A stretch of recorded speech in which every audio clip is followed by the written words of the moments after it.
Brežiški civilni zaščiti uspešno izpeljali vajo. Mladi gasilci tudi teoretično podkovani. Začel se je Krkin teden humanosti in prostovoljstva.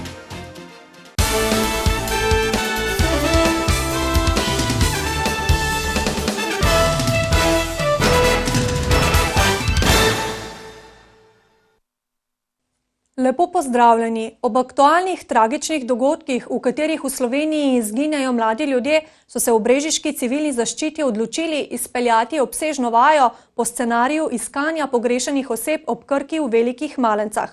Sodelujočih je bilo veliko, vajo z mednarodno udeležbo pa so uspešno zaključili. Iskanje pogrešenih je izključno v rokah policije, a civilna zaščita lahko pri tem nudi ustrezno pomoč. Tako je bila vaja preizkus sodelovanja najrazličnejših društev in organizacij v sistemu zaščite in reševanja.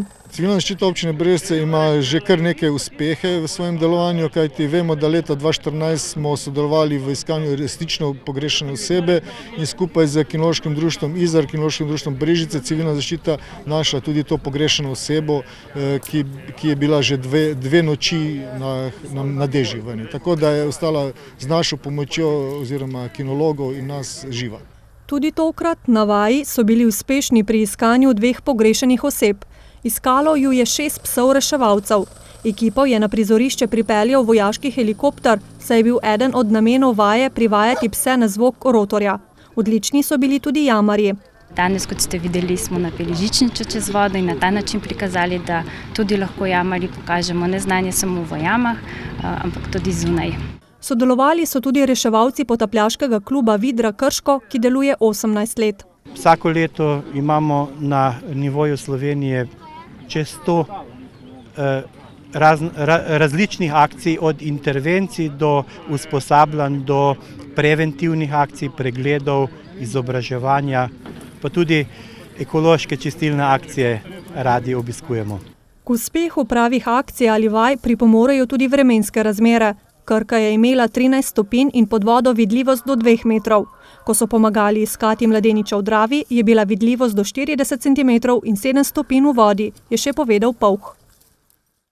V petkovih novicah smo poročali, da je društvo v Ljubljani živečih Belokranjcev prejelo odgovor vlade, da bo prihodnje leto stekla gradnja predora skozi Gorjance. Informacijo je pred našo kamero potrdil tudi metliški župan Darko Zevnik, a na žalost je bila to le prvoaprilska šala.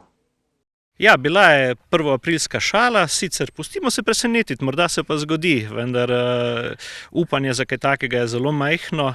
Resnica je namreč, da se o 3. razvojni osi vedno manj govori. Vemo, da ta trenutek je prvi državni prostorski načrt sprejet od Novega mesta tukaj do izhoda iz tunela. Drugi je zdaj v fazi sprejemanja, upamo, da bo to v kratkem. O samem 3. delu, ki gre pa od Črnomlja potem do Vinice, pa v tem trenutku še ni nobene besede in tudi nobenih dejavnosti. Kot se kaže, se začetek gradnje vedno bolj odmika.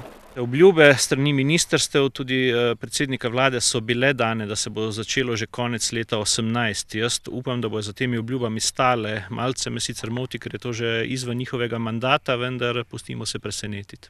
Vedo pa, da bo, glede na napovedi, da se bo letos veliko evropskih turistov namesto v Grčijo in Turčijo podalo na Jadransko morje, v letošnjem poletju cesta čez Gorjance še bolj obremenjena kot sicer. Ljudje bodo iskali mirne destinacije, to Hrvaško morje vsekakor je, tudi Slovenija je še zmeraj mirna destinacija in bojo pač koristili tiste najbližje poti in dejansko stojimo na najbližji poti med Evropo in pa Jadranskim morjem. Cesta pa je že zdaj zelo prometna, obremenjena s tovornjaki.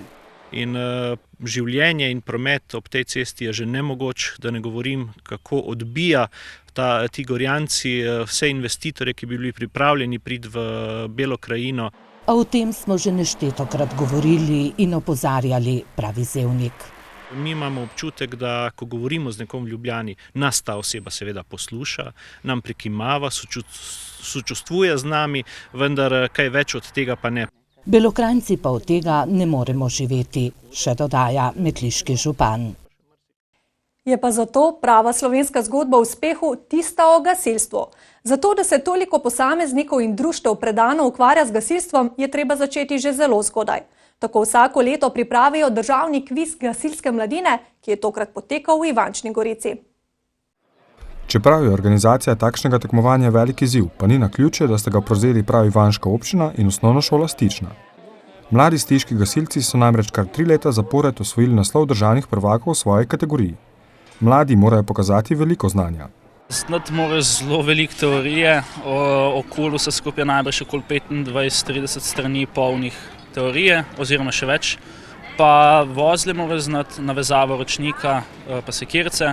Ekipe tekmujejo v 3 kategorijah in sicer v 2 delih. Teoretični del, ki sestavljajo testi iz požarne preventive, zgodovine, potem zbirke vprašanj veš, ne veš in pa gasilskemu znanju 5 proti 0, to je na sistem malih sivih celic. Skupaj se je dogodka udeležilo skoraj 600 ljudi iz domala vseh koncev Slovenije.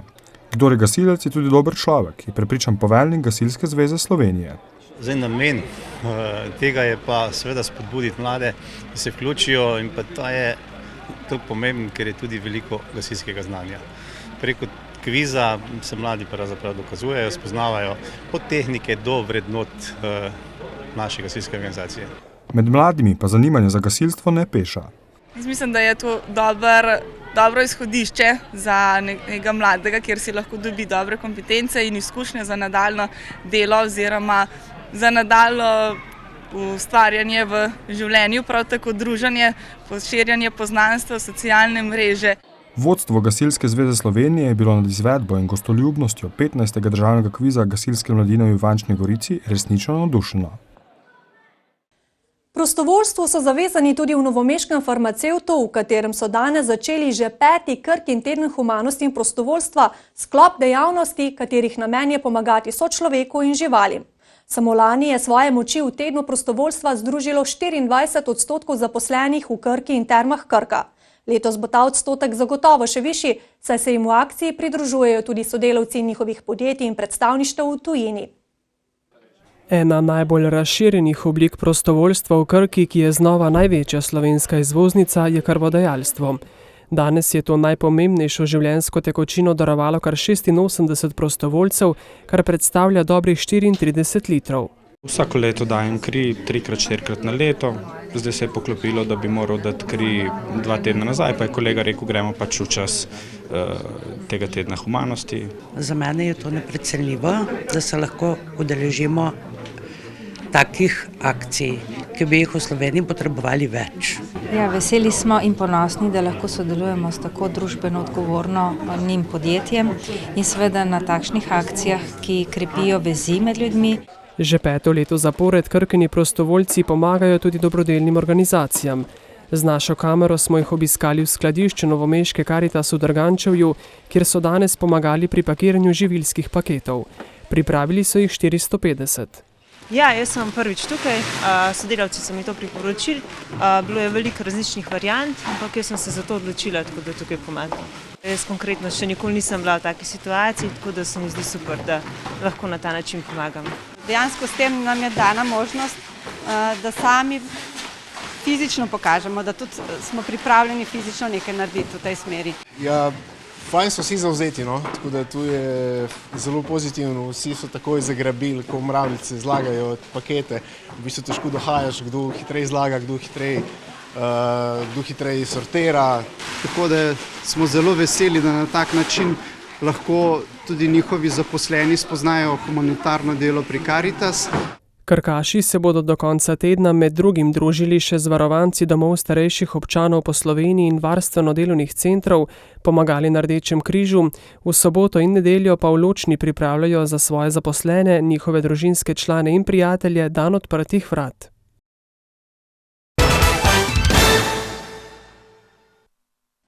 V Društvu paraplegikov Dolenjske, Bele krajine in Posavja že od ustanovitve leta 1979 izvajajo likovni program, zadnjih 13 let pa vabijo paraplegike in tetraplegike iz vseh 9 društev na likovno delavnico.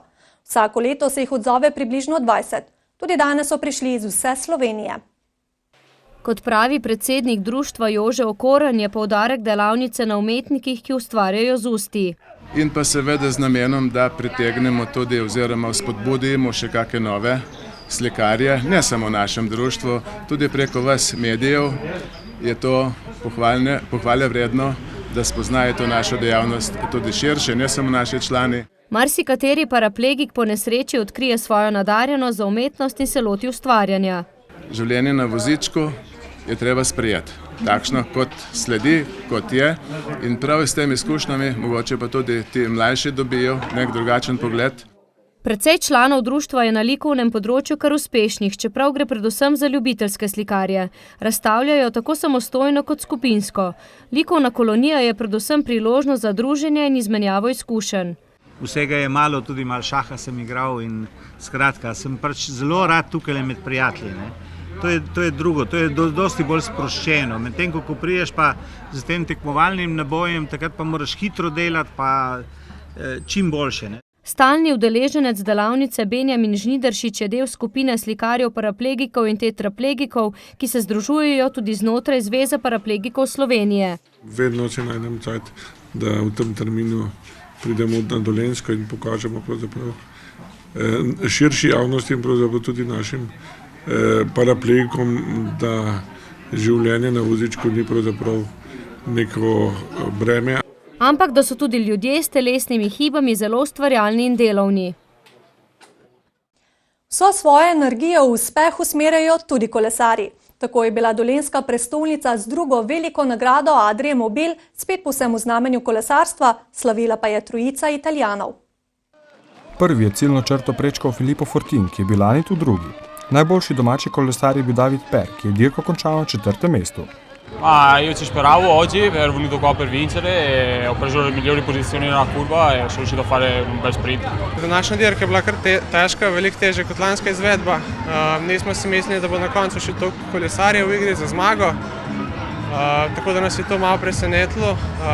Na koncu smo vse stavili na šprint, išlo si pa ni najboljše, ampak sem kljub temu zadovoljen 4. mesto. 176 km dolge dirke po Dolenjski in Beli krajini se je skupaj udeležilo kar 180 kolesarjev. Izredno lepo vreme, kar je potrebovalo, da je prireditev lepo uspela. Imeli smo zelo malo težav, tudi malo padcev ali pa skoraj nič, kar lahko ocenjujemo, da je prireditev uspela in se že veselimo 3. nagrade Adrie Mobil. Šlo je torej za pravi praznik kolesarstva, ki je kolesa zopet privabil v središče Novega mesta. V Adrii si seveda kot podporniki kolesarstva želimo še bolj vzpodbuditi življenje v gibanju, kar je tudi moto Adrie Mobila, in kolesarstvo zagotovo sodi v ta del. Seveda pa se bo na kockah novomeškega glavnega trga sredi junija zaključila tudi letošnja dirka po Sloveniji. To so bile današnje novice, ob 8:30 pa ne zamudite županove ure. Tokrat bo gost v studiu novomeški župan Gregor Macedoni. Hvala, da ste bili z nami in nasvidenje.